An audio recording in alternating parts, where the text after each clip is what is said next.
Good evening, everyone. Myself Namrata Vyas, your biology mentor.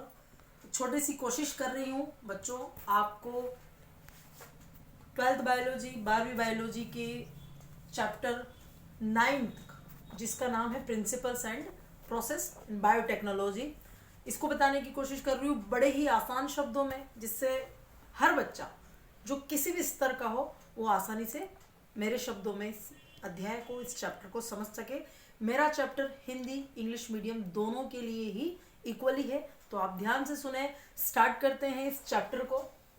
इस chapter को start करने से पहले कुछ बिंदुओं पे मैं आपका ध्यान पे आकर्षित करना चाहूँगी. कुछ बिंदुओं को, कुछ पॉइंट्स को आपको बताना चाहूँगी. बायोटेक्नोलॉजी, जैव प्रौद्योगिकी जिसे हिंदी में कहा जाता है, ये आज की शाखा नहीं है. ये बायोलॉजी की वो शाखा है, वो ब्रांच है which is very earlier in are environment, जो बहुत प्रारंभिक काल से हमारे वातावरण में थी, बट इसके बारे में उपयुक्त जानकारी ना होने से इतनी प्रकाश में नहीं आ पाई. जैसा कि आप सबको पता है, जैव प्रौद्योगिकी के अगर उदाहरण मैं प्रस्तुत करूं, अगर मैं उदाहरण बताना चाहूं, तो जैसे दूध से दही का बनना, जिसे आप सब लोग अच्छे से जानते हैं, वो बायोलॉजी का जैव प्रौद्योगिकी जो शाखा है उसी का पॉइंट है कि अगर दूध से दही बनता है, दूध से अगर दही बन रहा है, तो यहाँ पर कुछ जीवाणु हैं, यानी कि कुछ सूक्ष्म जीव है जो इस प्रक्रिया को कर रहे हैं.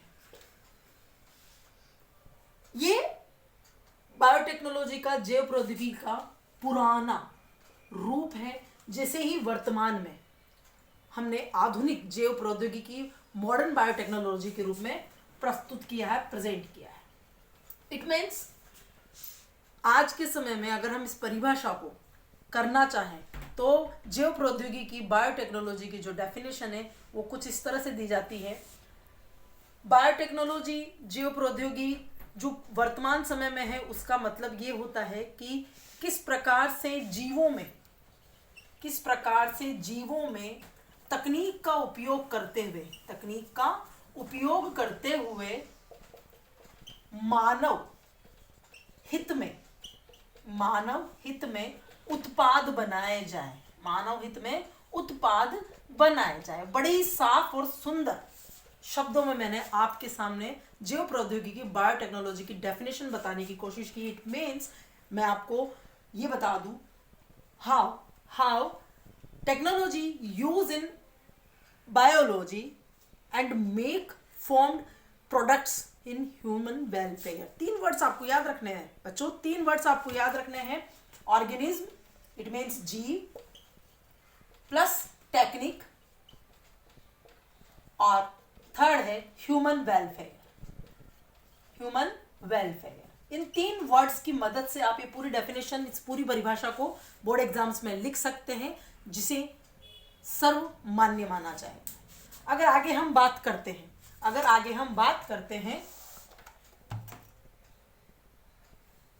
तो जैव प्रौद्योगिकी का ये जो चैप्टर है, बायोटेक्नोलॉजी का ये जो चैप्टर है, ये चैप्टर के नाम से पता चल रहा है प्रिंसिपल्स का मतलब होता है बच्चों सिद्धांत, और सिद्धांत का मतलब है कभी भी किसी भी तथ्य को अगर हम रखते हैं तो कुछ निर्धारित, कुछ आधारभूत पॉइंट्स होते हैं, बिंदु होते हैं, जिन पर उस कंसेप्ट को, उस परिकल्पना को रखा जाता है. तो जैव प्रौद्योगिकी 2 आधारभूत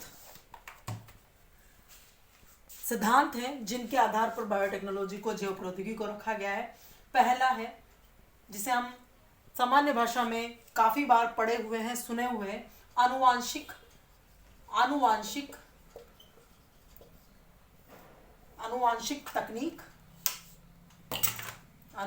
तकनीक, जिसे ही हम बोलते हैं जेनेटिक इंजीनियरिंग. सेकंड आता है रासायनिक आनुवांशिक अभियांत्रिकी, भी आप बोल सकते हैं, बच्चे कंफ्यूज ना हो में. रासायनिक अभियांत्रिकी, जिसका मतलब होता है बायोप्रोसेस इंजीनियरिंग. Bioprocess engineering. अर्थात आई वॉन्ट टू से, मैं ये कहना चाहती हूं कि बायोटेक्नोलॉजी, जैव प्रौद्योगिकी इन दो प्रिंसिपल्स पे, इन दो सिद्धांतों पे काम करते हैं, जिसमें पहली आनुवांशिकी तकनीक या आनुवांशिक अभियांत्रिकी जिसे हम जेनेटिक इंजीनियरिंग के नाम से जानते हैं, और दूसरी है रासायनिक अभियांत्रिकी जिसे हम बायो प्रोसेस इंजीनियरिंग भी कहते हैं। अगर पहली वाली बात करते हैं कि जेनेटिक इंजीनियरिंग क्या है, साफ सिंपल सी परिभाषा जो मैं आपके सामने बताती हूँ बच्चों, इसका मतलब होता है डीएनए में काट छांट। If you are change any change in DNA structure, that will be called genetic engineering.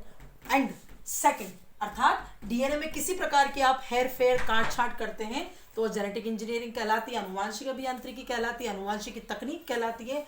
और अगर उस डीएनए में काट छाट आप किसी भी सूक्ष्म जीव के रसायन यानी कि सूक्ष्म जीवों से प्राप्त रसायनों द्वारा करते हैं तो वो इसी बायोटेक्नोलॉजी की, जिस पर दूसरा हमारा सिद्धांत निर्भर करता है कि किसी भी प्रकार के सूक्ष्म जीव या उससे प्राप्त रसायनों द्वारा इस डीएनए में काट छाट को अगर आप करते हैं तो वो रासायनिक अभियांत्रिकी कहलाती है। अर्थात इस पूरे अध्याय को, इस पूरे चैप्टर को हम जब प्रारंभ करते हैं तो ये दो बातें आपके समझ में आ गई, एक परिभाषा और दूसरी जैव प्रौद्योगिकी के सिद्धांत, जो आपके बोर्ड के हिसाब से दो महत्वपूर्ण बिंदु हैं। बोर्ड में आने वाले प्रश्नों में ये प्रारंभ में इस चैप्टर को मैं बताना चाहूंगी कि 4 नंबर का चैप्टर है आपके बोर्ड एग्जामिनेशन में, विशेषकर राजस्थान बोर्ड के विद्यार्थियों के लिए। और इस प्रकार से आप ये इस चैप्टर की स्टार्टिंग है, इसे आप कंप्लीट करें। अगर आपको मेरा वीडियो पसंद आया है और आप और चाहते हैं कि मैं इस पूरे चैप्टर को कंटिन्यू करूं तो मुझे आप कमेंट्स करें, लाइक एंड सब्सक्राइब करें। और अगर आप रिटर्न में नोट्स मुझे चाहते हैं तो आप मुझे पर्सनली मेरे नंबर पर संपर्क कर सकते हैं। Thank you so much.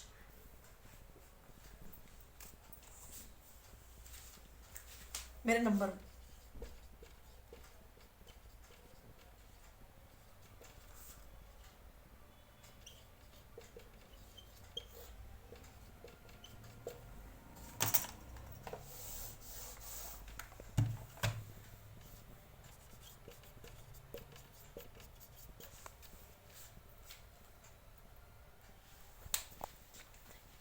Thank you so much.